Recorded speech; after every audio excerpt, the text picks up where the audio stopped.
नमस्कार सर्वांना, इझी रेसिपीमध्ये आपणा सर्वांचं खूप खूप स्वागत आहे। आज मी करत आहे मस्त अशी कुरकुरीत चपाती चहा बरोबर खायला। तर ती कशी करत आहे तुमच्याबरोबर शेअर करत आहे।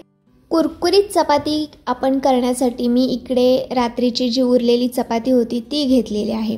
तुम्हाला जर संध्याकाळी खायची असेल तर तुम्ही सकाळची चपाती वापरू शकता किंवा आदल्या दिवशी रात्रीची चपाती दुसऱ्या दिवशी सकाळी खाऊ शकता।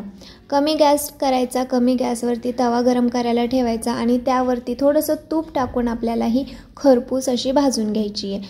तुपात भाजलेली चपाती A1 लागते, पण जर तुम्हाला आवडत नसेल तशी तर थोडंसं तेल टाकायचं आणि भाजून घ्यायची। त्याच्यामुळे ती कुरकुरीत व्हायला मदत होते, एकदम खरपूस अशी भाजली जाते। कमी गॅसवरती असं मी उलटण्याने थोडंसं असं प्रेस करत करत ती भाजून घेते आहे। त्याच्यामुळे ती एकतर कमी गॅस असल्यामुळे करपत नाही आहे आणि प्रेस केल्यामुळे ती कुरकुरीतपणा यायला पटकन मदत होते। तर मस्त फुलपात्रामध्ये मी गाळून घेतलेला आहे चहा आणि त्याच्याबरोबर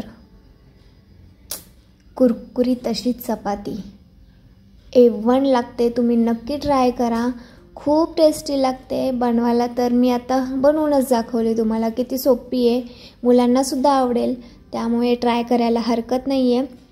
आवडली असेल अशी ही चपाती तर व्हिडिओला लाईक करा आणि कोणी नवीन असेल तर सबस्क्राईब करायला विसरू नका।